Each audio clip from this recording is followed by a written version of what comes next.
सबसे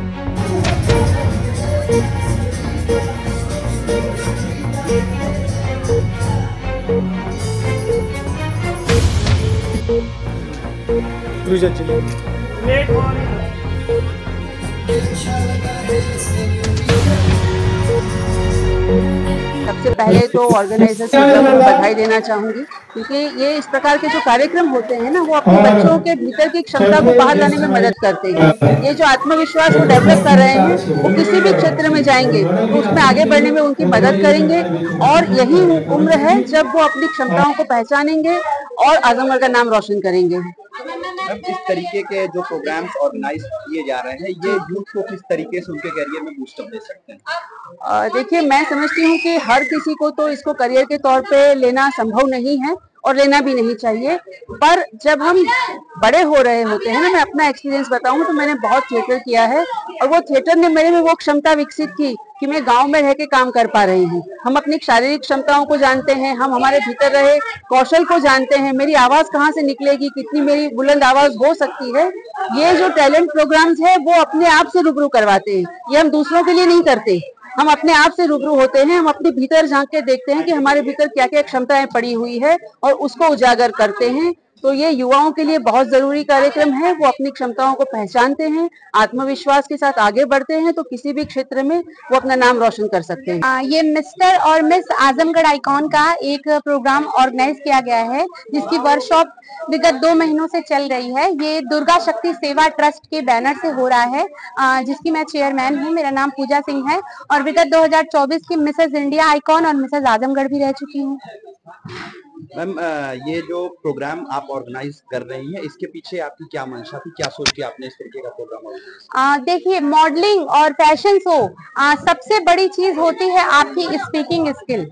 अगर आप स्पीकिंग स्किल अगर आपकी अच्छी है, आप बोलना जानते हैं, तो आप फेमिना के लिए जा सकते हैं, इंडिया लेवल पे जा सकते हैं। तो सबसे पहला मॉडलिंग ही एक ऐसी चीज है जिसमें आप बोलना डेवलप कर सकते हैं।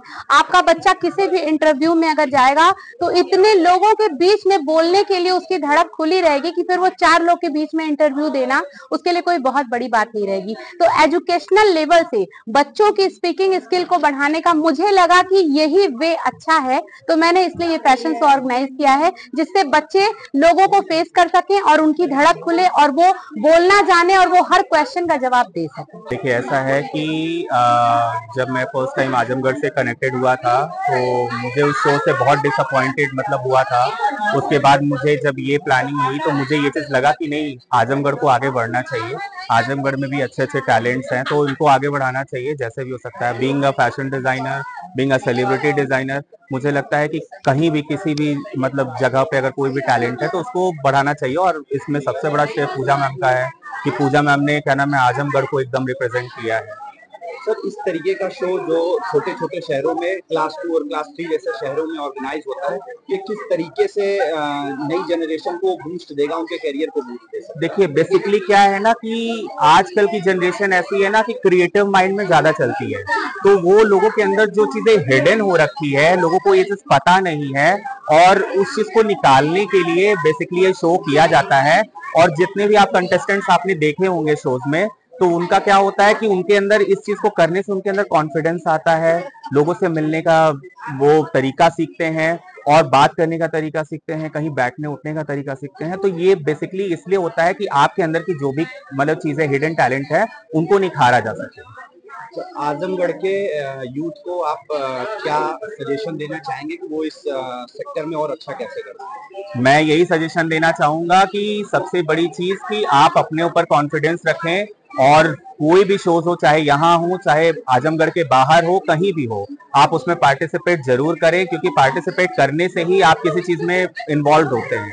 और हर एक इंसान में अपना खुद का टैलेंट होता है और उस टैलेंट को इसी तरीके से निखारा जा सकता है। और मेरे हिसाब से इन सब में बहुत ज्यादा अच्छे टैलेंटेड हैं बंदे, और ये आगे बढ़ेंगे, जरूर आगे बढ़ेंगे।